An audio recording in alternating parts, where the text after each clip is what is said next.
All right, so we're live. Yay! Yeah, I'm really excited to welcome you, Dara Stara, to this heart-to-heart around the theme of rapture.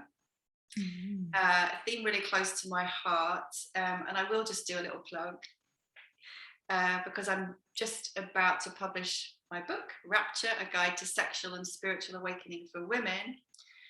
And like I was just saying to Dara before we came on live, I was just thinking how much I would love to speak to other women who encapsulate and embody rapture, you know, to share wisdom, to share this energy. And Dara was one of the first people who came to mind. So feel very honored to be with you here today, sharing this beautiful topic, or sharing about this beautiful topic of mine and yours. And so many women actually awakening to it these days, isn't it?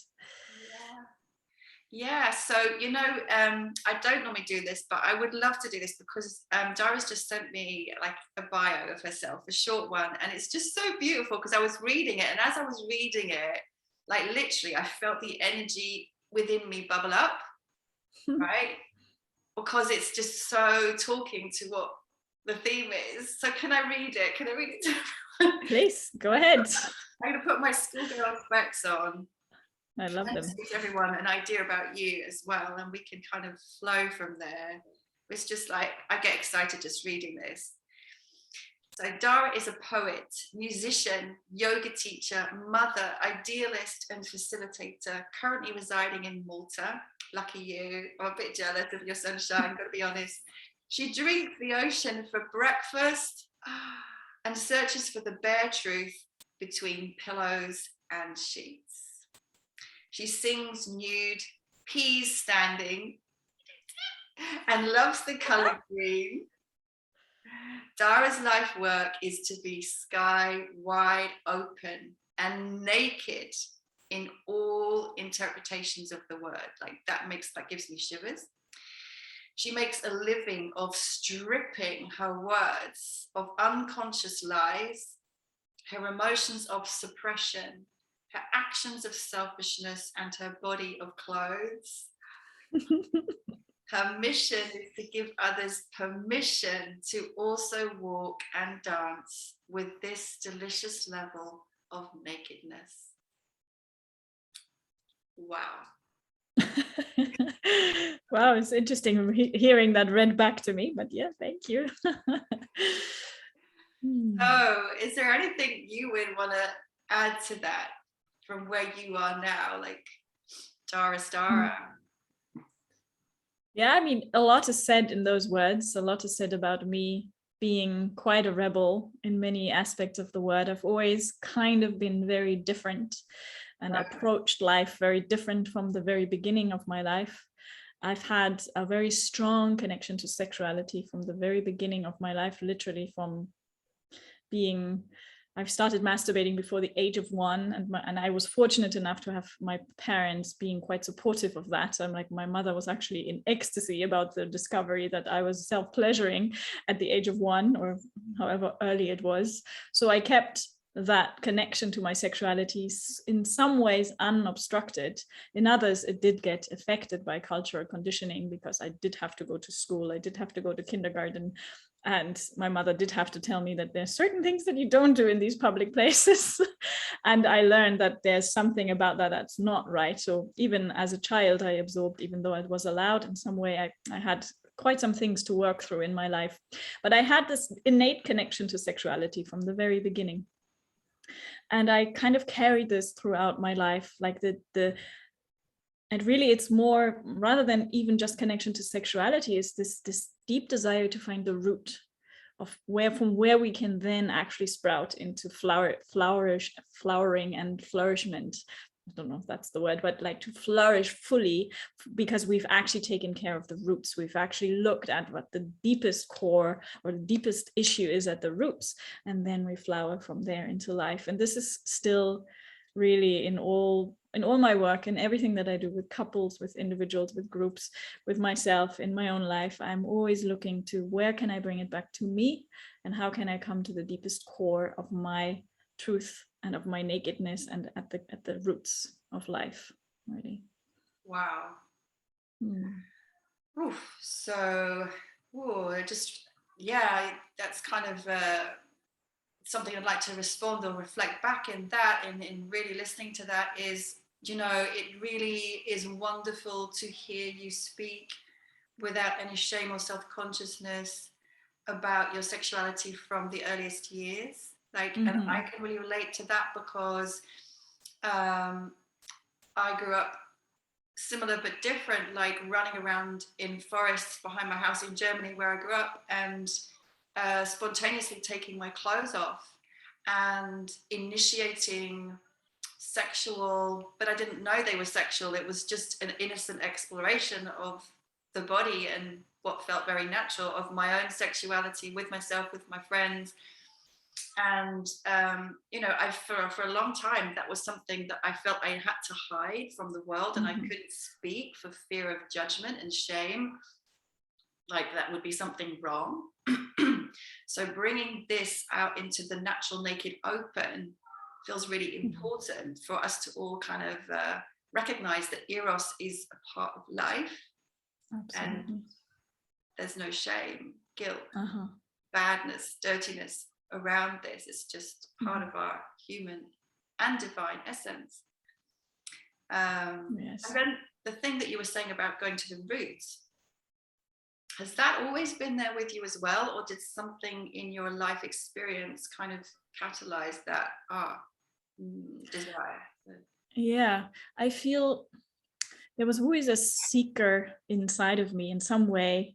This little being, even as a child, I was very fascinated by nature and fascinated by the cycles and how everything works. And I had very early on really deep realizations. My mother was very much like a kind of a hippie, so she took me to sweat lodges, and I bent spoons when I was 13. I walked on fire when I was 13. Like I did a lot of things very early on that completely opened my reality to different kinds of ways. Like at that point I was like, okay, not everything that is out there that we touch and breathe and like really can see is the only truth. There's much more to that. If I can walk on fire, and I mean, I literally walked on it not just once, like many times over a carpet of glowing coal.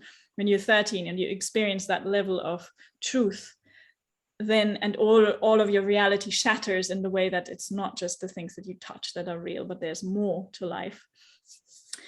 So there was always a huge curiosity and openness to life and understanding it. And really, when I started to engage with men, in my case, it was men because that was my attraction point, and I started to have relationships, I very early realized that in this, like even when I was 14, 15, my first relationships, I already realized somehow we're working through something when we're engaging, like you're kind of mirroring something to me. I didn't have it so clear at that point, but the more I got into relationship, the deeper I realized that this is my primal place of work, that I really that I'm really learning to understand myself through relating with others.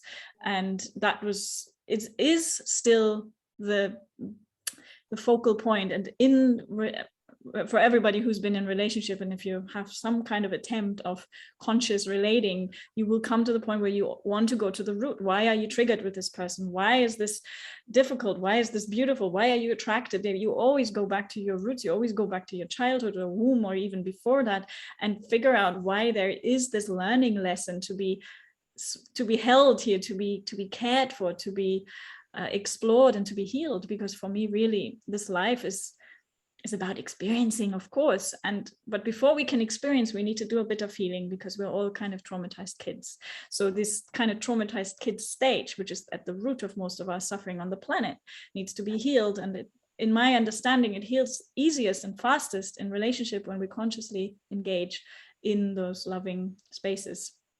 But it is a tough job sometimes. But yeah, it doesn't matter. We can do it by ourselves as well. And there's so many different ways to literally heal the relationship to self and like that's why me and my partner Simon, we are very like extremely focused on self-pleasure as a means to really heal that relationship to self and come into the most fleshy expression of self-love, with understanding that masturbation is not something dirty, it's not something shameful, it's like something that we all do. Look at the statistics of pornography, and at the moment it's completely distorted on this planet, the way we work with sexuality, because it's so suppressed. And when we start to go to the roots of that's where the base is, that's where our energy comes from, and we look at how we treat ourselves there, we look at how we do make love to ourselves, just 3 minutes, quick fix, release, what are we expecting from life if we just give that kind of reverence, which is no reverence, to our most sacred space, and then we want to come together with lovers and have like an awesome time? It's just not going to work like that. So in some way, it always has woven itself through my life, the search for the deeper truth, the search for the roots of the suffering, and also at the other end of that, the search for the biggest freedom. Like, if I solve it at the roots, I know that I can actually flower into freedom and love, because then I'm just connected from the earth all the way up to God, which is what rapture is about. Exactly. Yeah, and that's like, wow, I just love everything you're sharing. It's just like everything you're saying, I'm like, yeah. Boom, boom, boom. I'm like, like going off, like, yeah, resonance. Yeah, and even that is like generating this beautiful energy. It's wonderful. So tell me, like, for you, when I say the word, because like, this is my understanding, what's your understanding? What does rapture mean for you? Just kind of freestyle around that. All right. Rapture for me, rapture, that word already kind of just makes my body spiral and move. And it's the state of being where I really feel taken to God, broken open to God.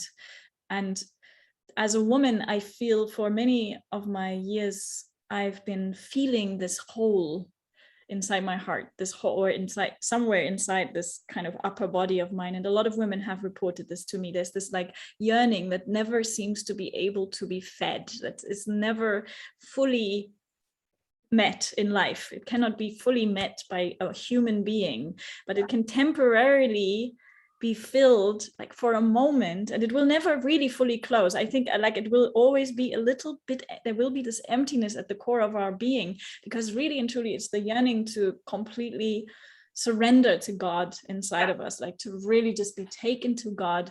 And we can experience these states of absolute bliss and ecstasy through lovemaking with yourself, but also with a partner, and kind of like for moments experience how it feels to be completely whole. And in some way that's rapture for me. It's a completely altered state of consciousness that doesn't only happen through sexuality, but for me it's the easiest access there, because I've now come to a place where my body is receptive and able to generate and circulate sexual energy in the way that it literally just takes me out into a different state of being. And that wasn't always the case. Like for me,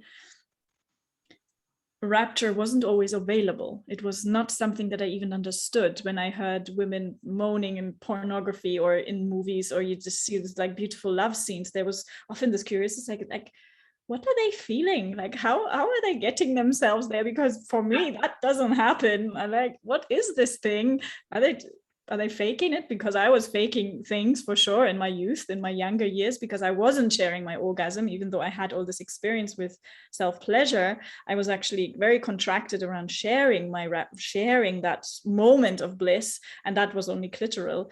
So it took me many years to really, really find rapture inside of my own body. And when I finally opened that gate, which was a slow process, it's not like, oh, the doors are open and you just walk right into a rapture state. It's like they open so slowly that only after a while you're realizing, wow, I'm having this completely different experience where energies flood through me, where my whole body is vibrating at the I'm like no thoughts anymore. I'm just in this moment. I'm in the eyes of my lover, and I'm completely dissolving my identity, because I'm finally surrendering my control. I'm surrendering that I no longer need to do anything here, but just be love.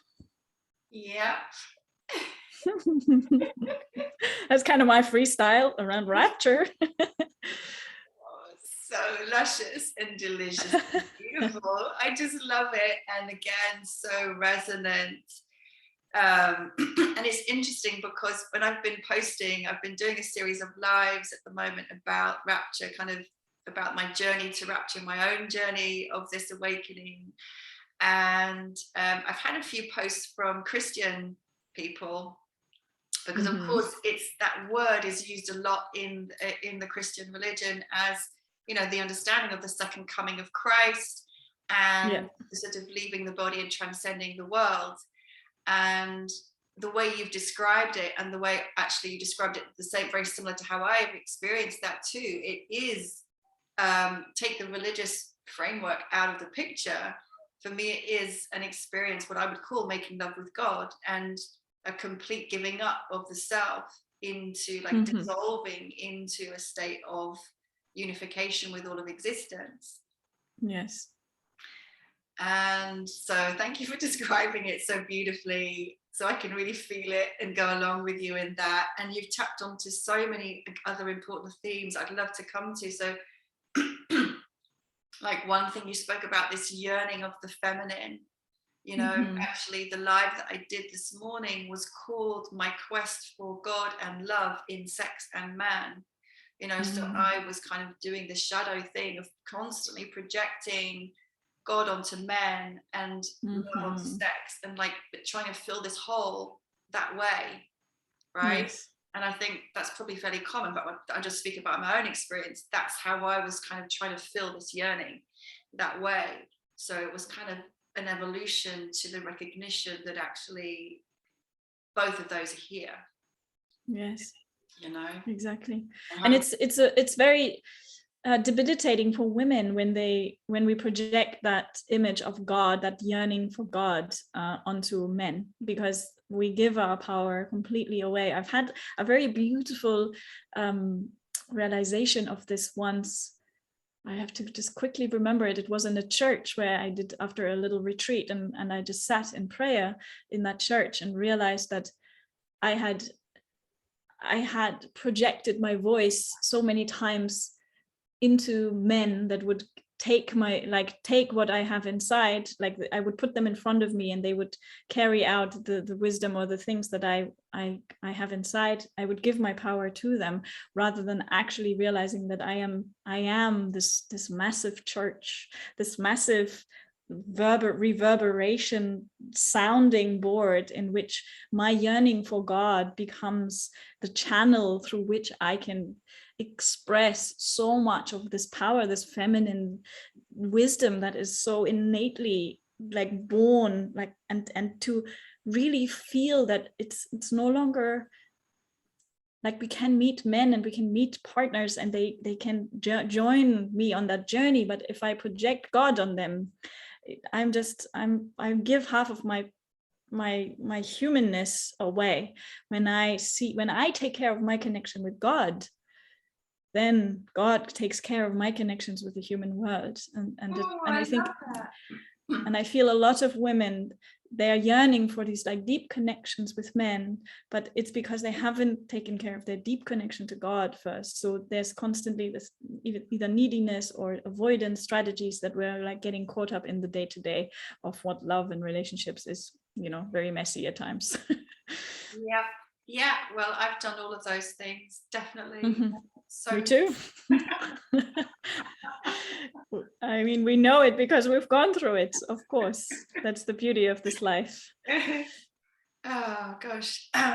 The other thing, sorry, I got a really croaky voice because I was ill and it's still like a little bit weak. No worries.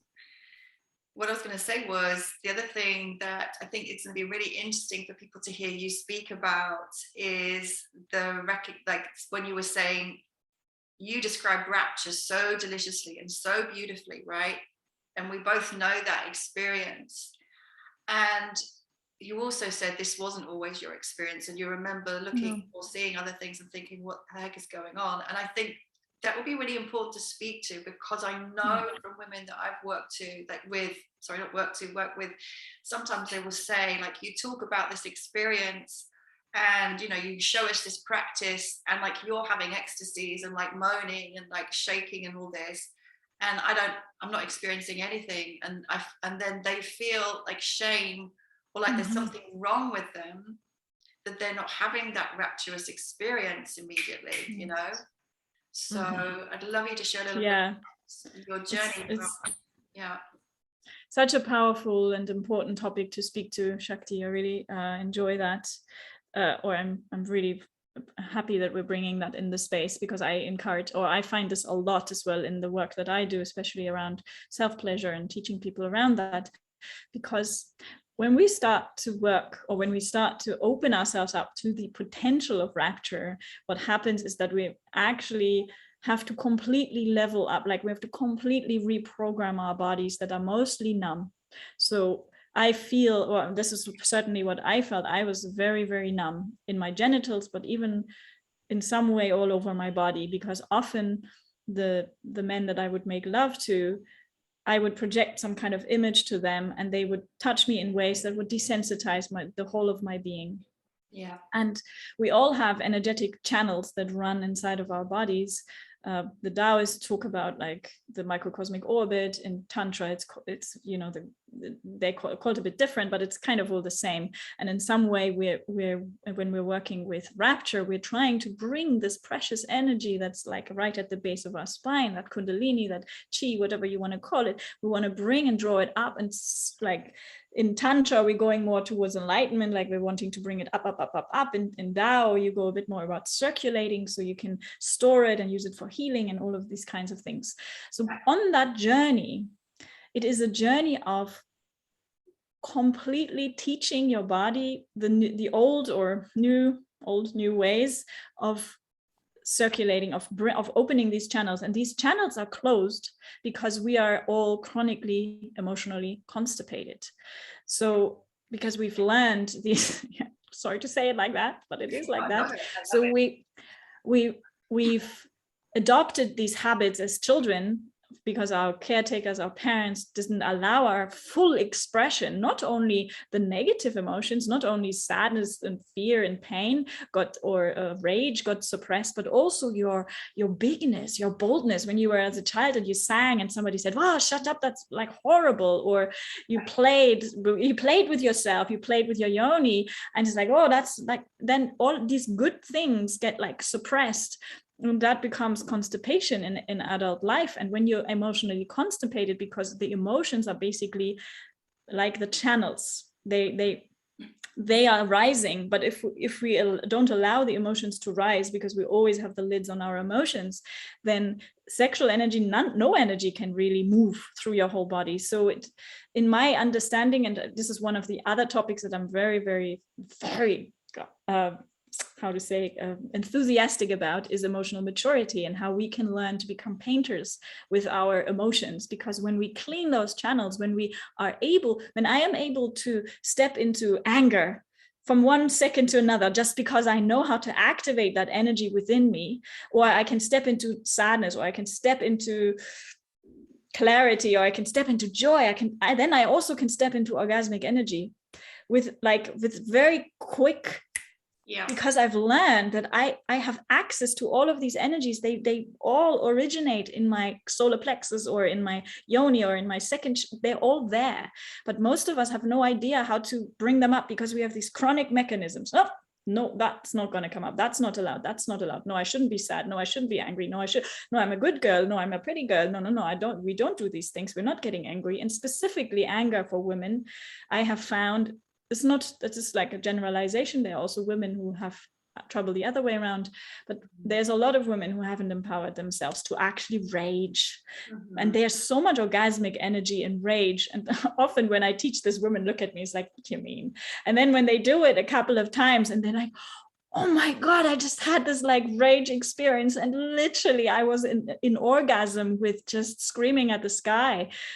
So there is this clearing that happened for me too. So before I connected to my anger, My sexuality was very clitoral based. There wasn't any internal stimulation that would make me would do anything. I would just get off on the pleasure that I could feel in the other person, because I'm very empathetic.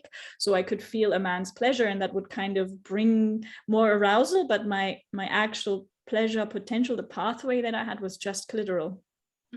Before, and then I needed to connect to my anger. And when I did, and life threw me a very hard stone, because for 28 years, I thought I had no anger whatsoever in my life, absolutely nothing. And then life gave me a lesson. When someone says that at my workshops, when there's someone says, I'm not an angry person, I'm like, really? Well, we'll see, darling. Usually those are the ones that have like need loads of session, like me. And I needed loads of them. And I felt it was such a beautiful time of discovering my power and discovering the intensity that lives inside this body, the juiciness that comes from releasing the pain and really coming back to self. So that was an important step. It like learning to emotionally become mature and take care of the power and the sadness and all the other emotions that exist inside a feminine body, because that's really, unfortunately, we live in a culture where emotions are looked down upon, where it's like weak when you have emotions. And in reality, it's the fuel of life. When we learn to work with these emotions, they are just incredibly amazing and powerful, right? But this is something that we as women specifically, because we have our yang area, right? Our outside area is the breast, it's the heart, it's the place of expression. So we have the forte here. We don't have to expect that men necessarily have like, yeah, I just want to tell you all I'm feeling. It's harder for them. They have they have like a lingam that is outside of the body. That's like their yang. That's their, oh yeah, that's why men are often more sexually driven. It's normal because it's their forte. And then they're feeling a bit shy in their heart. Like we women feel a bit shy in our yoni at times. We don't want to just be entered. So there's this polarity going on. I'm going off topic, but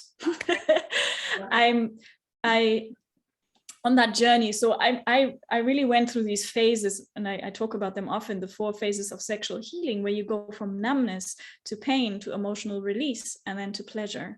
So and that goes through all the bodies, through your physical body, through your emotional body, through your spiritual body. All of these bodies in some way start numb because we've been injured in the spaces where we've been traumatized. We are numb. So inside of my yoni, I was numb. Then I started exploring with body work, and I realized, whoa, under the numbness, when I actually put some pressure into certain areas, there's pain. So I'm realizing, oh, there's physical pain. And then when I let go and breathe into that physical pain, start to cry or rage or scream or whatever needs to come out. So that old stuff, and sometimes it's not even a story there, it's just that feeling that needs to be released. And the same is true for the outside of the body. Like even in your body, when we have knots in the shoulders, there's usually when somebody goes in with a bit of and asks a good question and just puts a bit of pressure, and you actually breathe, and tears start flowing and rage comes because some old pain is stored inside of our body. So that was probably really the biggest jump that I had to make in order to reclaim my sexuality, was looking at how I deal with emotions in this life, and then connecting different practices and looking at self-pleasure. So that was then the second big jump that I needed to make, because I had such a one-way masturbation pattern. I could come in like a couple of seconds. It's like super. I've mastered the art of clitoral orgasm in this life for sure. But what it did was I just had one pleasure pathway. Nothing else worked, kind of. And then I asked myself that question when Simon actually brought back this training, and there was this self-pleasure, a challenge, kind of like do these different kinds of self-pleasure rituals for 31 days. And I said, I want to join. So we went for that, and we did self-pleasure sometimes next to each other, sometimes in different rooms. And that was a beautiful experience. And over that time, I realized, like, if I don't explore my body, me, myself, and I know what I actually like, and I figure out that this is beautiful, and all these deep recognitions are coming through because I'm journaling after I'm masturbating. And it's not just masturbating, it's actually shaking, dancing, moving, like doing everything that I've already done as a yoga teacher and as a dancer. I'm just incorporating now this part that we're always cutting out, which is the genitals, right? Like even in yoga, you kind of, everybody omits this area, like we're all the other chakras, but then this we don't really look at. So how about we do these practices and just place our awareness into our sex the whole time, shaking, place your awareness into your sex and just see what happens. So shaking, for so many women do shaking. I've done shaking for probably 8 months every day, quite consistently every day. And I was like, okay, shaking. I don't know if you know that practice, but you just stand and shake your body a little bit. And okay, nothing really happened until one day I stand on the cliffs here in Malta, in Gozo, and I'm shaking and I'm feeling like the earth is penetrating me, literally. And then I'm having this like orgasmic experiences where like tourists are walking past me and people behind me are like, what is she on? But I'm like, oh God, oh, this is what they're talking about. So it's finally started opening alongside with other breath practices that I did in that time. My body started to learn that there's something more to my experience and it's more subtle, but it is there once you grasp that there's like little, this is how it started for me. It's like, oh, what was that? There's like, oh, my hair stand on end. Oh, and then more glimpses and more glimpses and more glimpses, and all of a sudden it becomes a really physical experience. So for me now, because I've done so much of activation and I have very clear awareness of my channels and they're very open, I can make my hair go stand on end on my arm just with a couple of breaths, because it just needs my focus, and I draw up that energy, and immediately there's like orgasmic energy floating around in my body. I've done loads of these activating practices and yin practices to calm myself down too, and it's important. But it's and I always say with energy it's like this, and this is maybe really important for women to hear. Energy doesn't like to be manipulated. It's like women don't like to be manipulated. We just don't like to be manipulated. So you can always just invite it, and you invite it with a little smile. And it doesn't matter if you don't feel what somebody else is feeling, because they might have done something different. They have a different education. They have a different body. As long as we stay just inviting, like curious about, like, hey, come play with me, energy, come play with me, I'm ready. So that's usually the space, and it's repetition. It doesn't come with the first time, because it's the subtle work of opening our body slowly, of consistently teaching, hey, there's more. There's not just this kind of outside, there's inside channels that are yearning, dying to be opened, so that energy can flow. Because then we start to actually draw in energy from the outside. We're no longer depleting our inside. That's what I feel. But I really want to speak to women who feel like it hasn't happened, because I was one of you. I was like that. I had no, it was like, what are all these people doing? Okay, but I was trusting that when I'm ready, it will be ready for me, and it will come. Thank you so much. I think it's really important for women to hear that, and to shift any attitude of self-judgment, self-blame. There's something wrong with me. I'm broken. To self. We have so much of it. We have so much of that already. Already, just like, come on, guys. Like compassion, patience. Yes. And difficult as it is, like you said, but it is the truth. She's not going to show up. And when I say she now, I mean like the energy of Shakti. She's not going to show up if you're like, come on, where the fuck are you? Like, what do you mean? What are you feeling? It just doesn't come like that. She doesn't come, no. Right? And the other thing that I think that you've shared a lot, and it's brilliant, there's so much richness in everything you're sharing, is the practices and the time. Like, so everyone is unique, first of all. Everyone's totally unique. And then the embodied practice and staying with something, even if nothing is happening. And I love, before we came and started to record, I was kind of saying, I call in my book, just a little plug, there's enjoyments in every chapter. So practices that you can do to enhances, and the kinds of practices that you're describing. So I call them enjoyments, but before we came on, you were talking about blisscipline, which I really love that word, because it is like, there is, well, from my experience anyway, and you know, I always would say to anyone, never take what I say or anyone else says as the gospel, right? You are on your own path, you find your own way. My discovery for myself, and in what I've been working with women for a long time, is that there has to be a commitment to practices through the body. And without that commitment on some level, this shifting, it doesn't work if you're just having an intention from the head and intellectually thinking, I want to meet God, you know. Good luck with that. Well, God is in your body. I mean, it's not necessarily in your mind. It's definitely behind your mind, or God is definitely behind it. So yes, for me, especially as a woman, I feel it's so toxic sometimes, the environment that is also kind of the spiritual space where we're all, where there's sometimes a narrative of like, you're not your body, you're not your emotions, you're not all of that.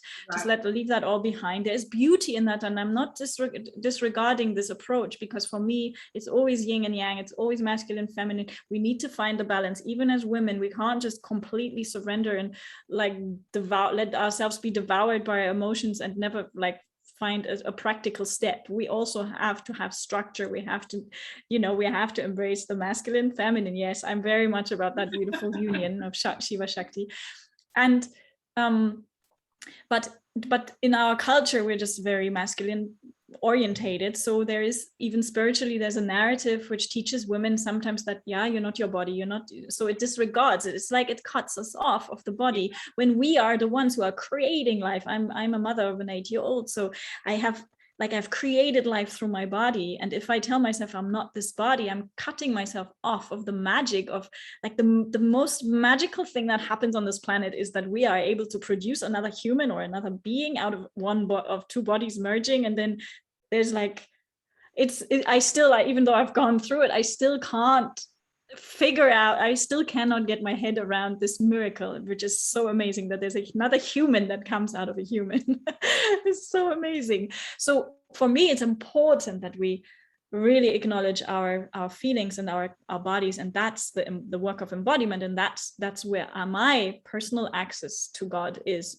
It might not be for everybody, but I encounter a lot of women who do feel that this is true for them. Yeah, hallelujah, totally. Again, everything you said totally is, like taking the words out of my mouth, and it's so beautiful to have this dance and this interaction where we're like, yes. Body, emotions, sex, all of that, the stuff that has been denied, that has been repressed, that has been shamed, that is cut off from, that is split off from, through, like you said, the kind of toxic culture and the conditioning. And it's like the coming back in. And the other thing I guess I would say to that is like, like you were saying, they always are together anyway.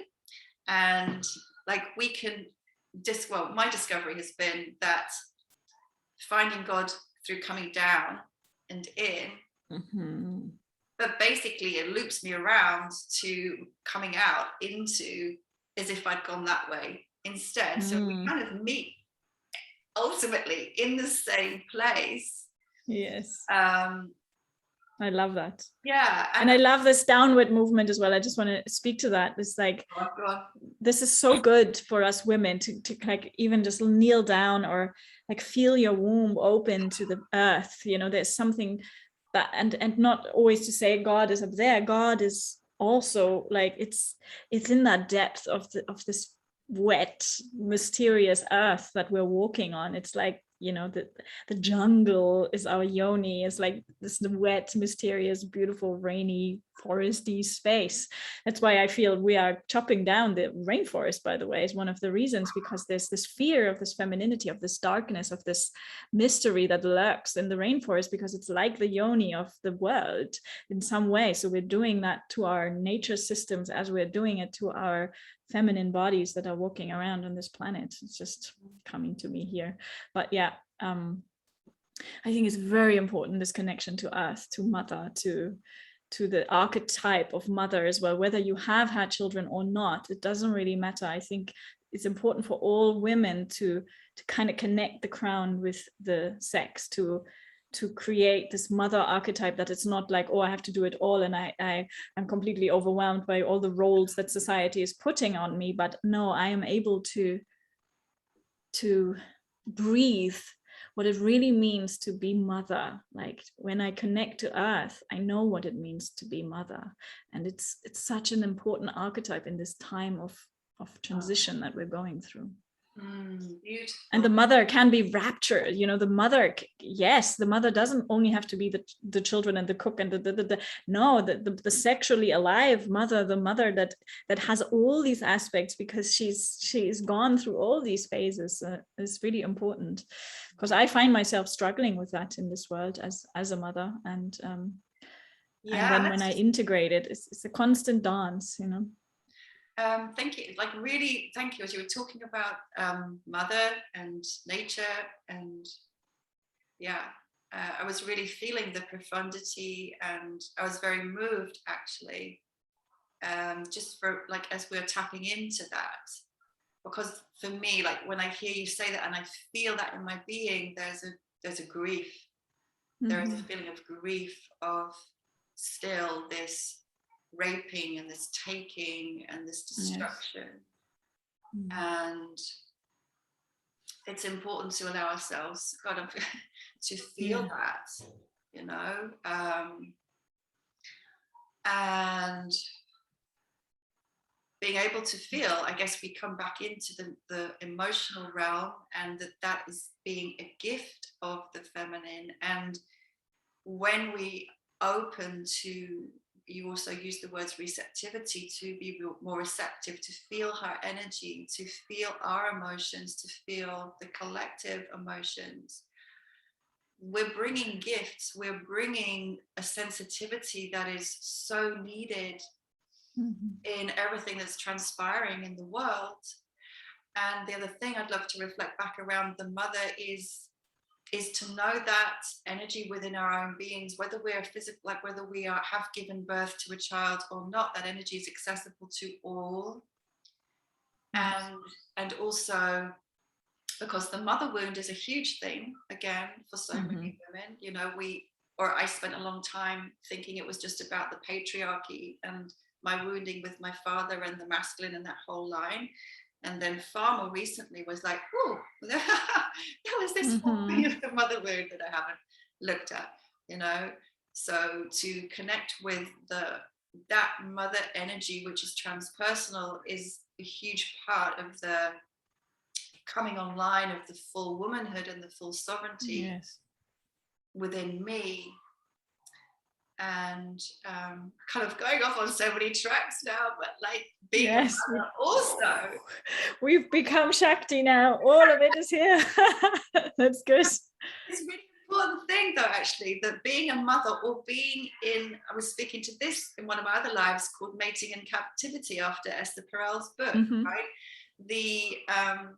So kind of the societal expectation, like when you're married or in a monogamous committed relationship, is like, then you're no longer sexual, you no longer have desire, so you can't be a mum, you know, I'm a mum as well, and be juicy and be ecstatic and be orgasmic. Like the two don't go together in the public idea. Like you're either super sexy, you know, young, free and single, or you're a mum and you're doing this domestic job, you know? And it's like, oh no, I can be everything. Exactly. And what a beautiful lesson to teach our children, you know, like what a not so nice lesson to teach our children, that once they come into this world, we disconnect from the life force that is like at our base. And I know it's difficult because I've gone through, I mean, especially the first year of parenthood, everybody knows you kind of, it's not the like most sexual time of your life, and it's okay. There are times where there's just not so much sexual energy, and I want to take off the pressure of any woman who might feel, oh my god, I'm losing this thing. It's just like there are different times, but in general, I mean, my mother was, for example, very sexual, so she taught me a lot around that. So I received great gifts through through that education very early on, and I'm very, very forever grateful for that. And I'm kind of trying to pass this on to my daughter as well. And of course, and she's only 8 now, but in a way that we're empowering our children to connect to God through their bodies. And I have a daughter, so it's beautiful. And it's sad that there's this idea that a mother is like only the Mother Teresa. You know, there's also the mother, the juicy mother, and let's bring them out, because my God, they're just, usually as a mother, you've gone through so much, you have such an incredible ability to love, because once you have that little one in your arms, there's just nothing that compares to that experience, in my understanding of like the way you learn about love when you're a mother, and you know that is just that's just like an initiation by itself, and what you can bring as a mother into the love space with the partner that you're engaging with, how beautiful. So yeah, I think it's very important that we connect the heart and the sex and the crown, that we, you know, we can be, you say, whores and Mother Teresa's and all of it together, because it's our birthright. Pleasure is our birthright, and caring can be orgasmic. Oh, that's beautiful. Yeah. You're coming up with these like wonderful quotes. Pleasure is our birthright, caring can be orgasmic. Yeah, to that. I'm like holding my rose quartz as I'm talking to nice. you know. And I'm just kind of tuning in. I kind of feel like we're rounding towards the close of this beautiful conversation. Oh my God, we've touched on so many things. I think there's 2 or 3 more things I'd love to just ask you, because you have spoken about self-pleasure. And I know that's been a big topic for you. And like, what would you like to share with women, especially around the topic of rapture and self-pleasure?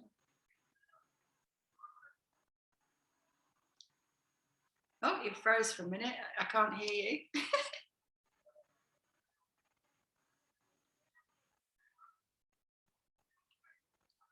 Still can't hear you at the moment.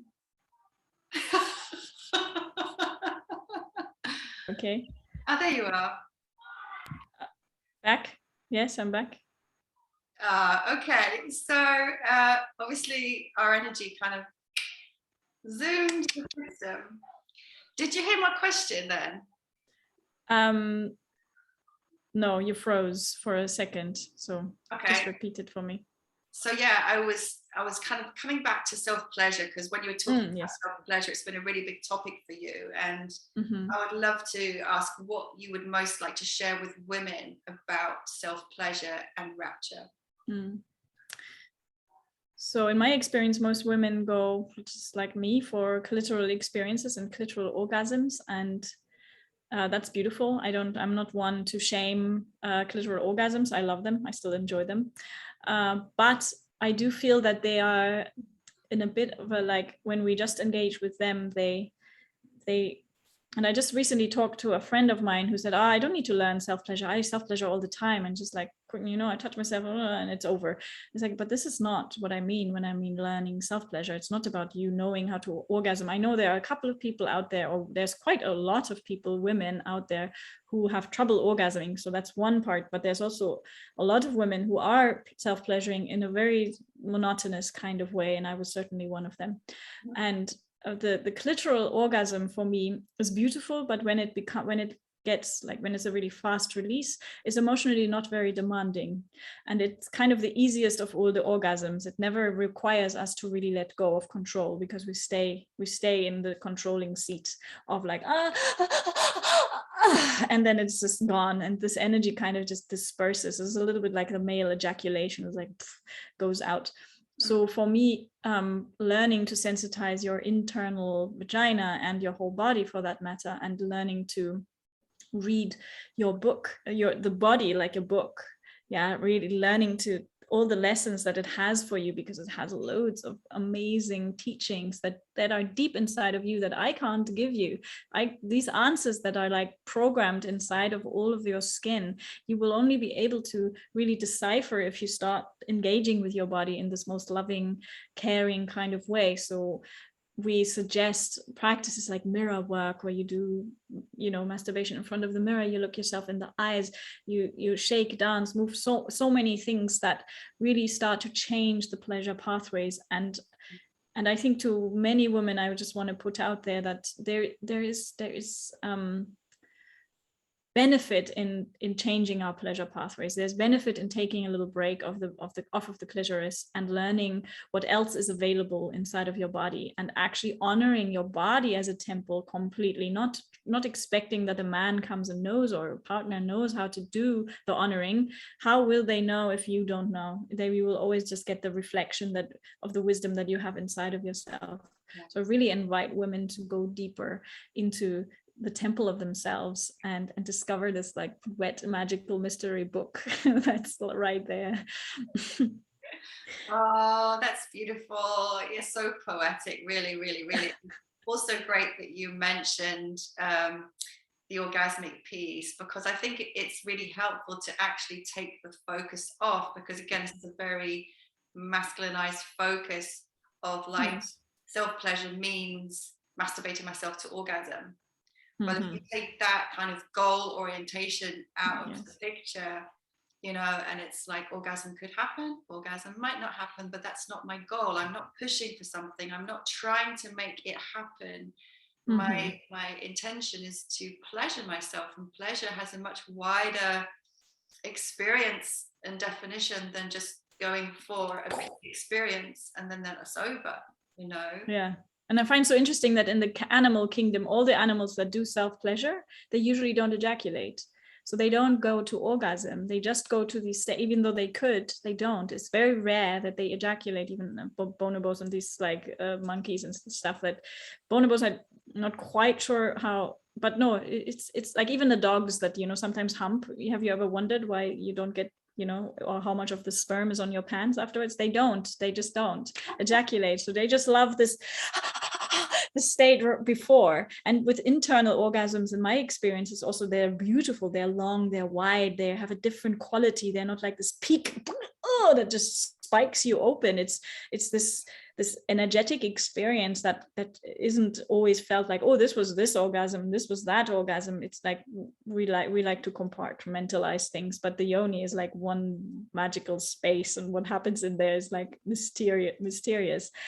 So yeah, whether you release waters or you have a G-spot orgasm or a cervix orgasm, all of these things are possible, but we really need to just like let go of this idea that there's anything to reach for, and just enjoy the heightened state of consciousness that is available to us in this arousal state. Is so beautiful.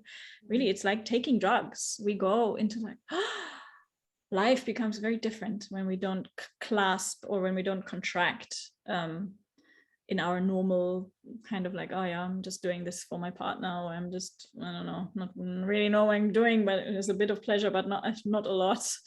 Okay.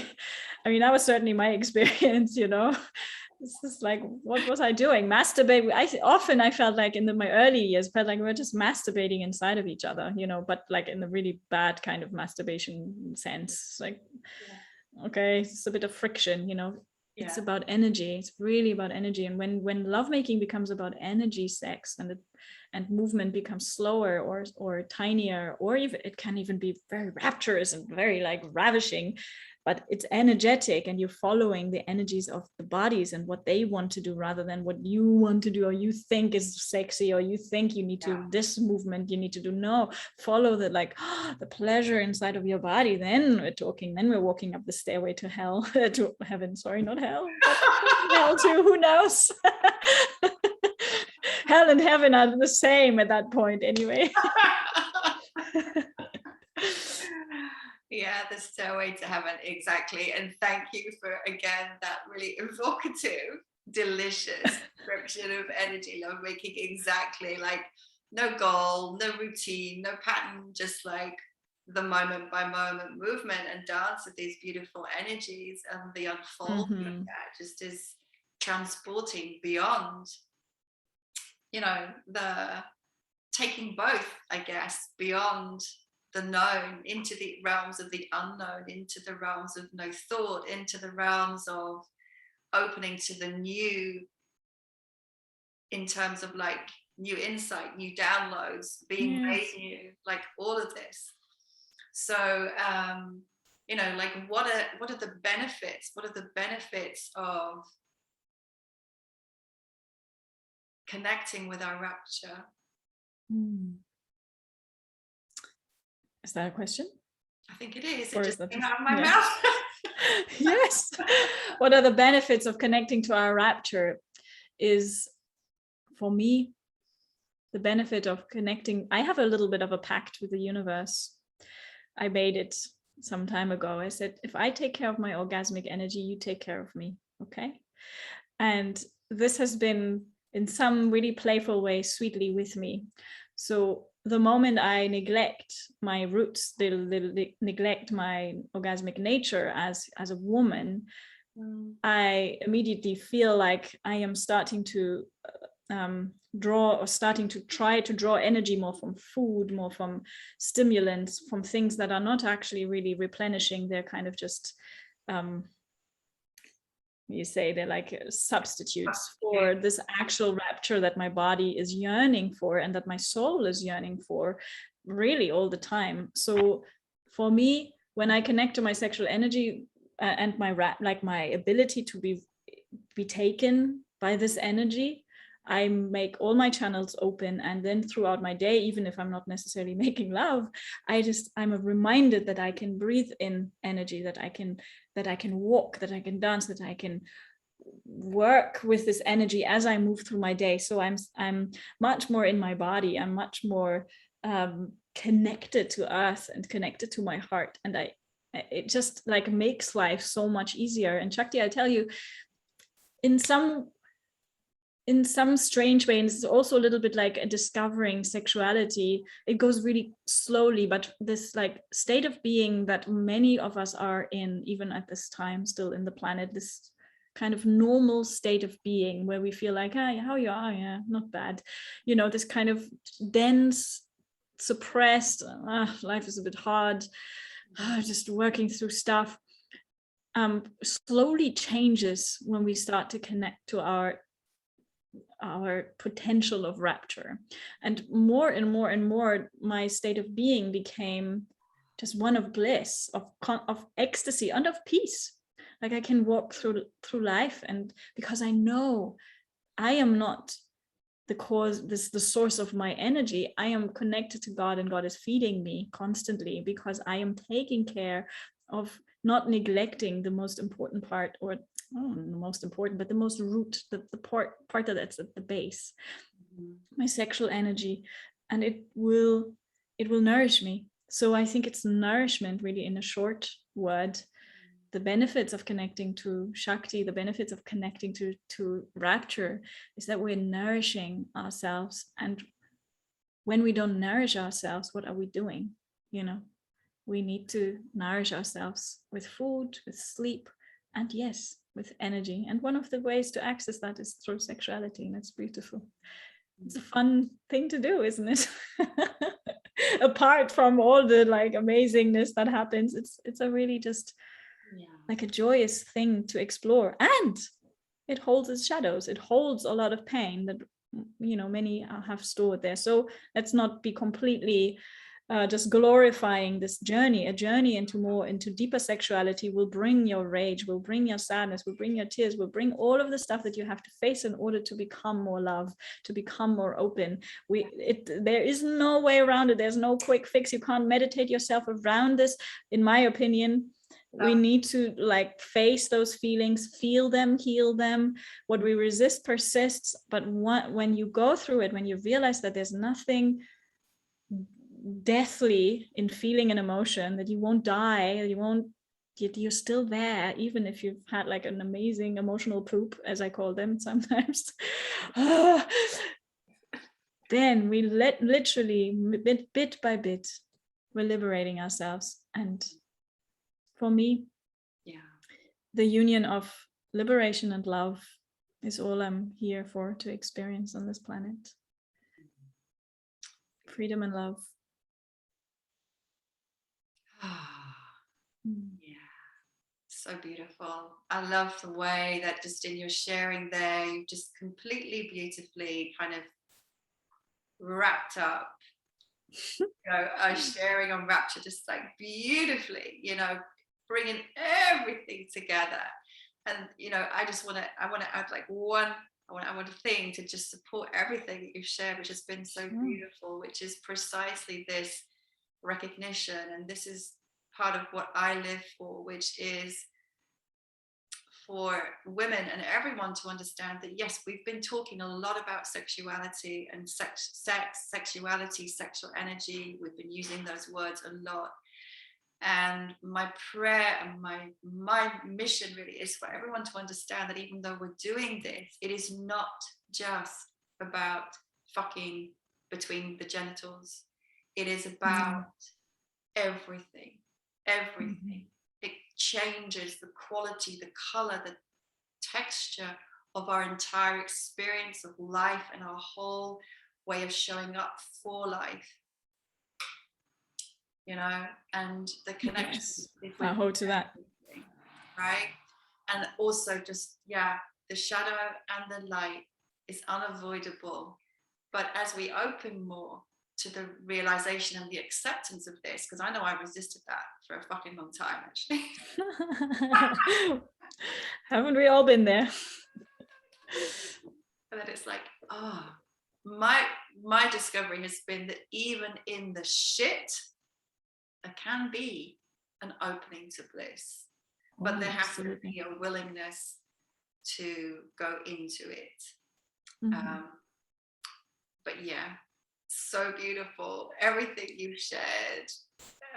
And I love what you've ended with, liberation and love. Thank you so much. Thank you for having me, Shakti. It's been so beautiful. Been amazing. I will share with everyone, obviously, how to reach you. And is there anything that you want to just add on now in terms of like your offering, your service in the world?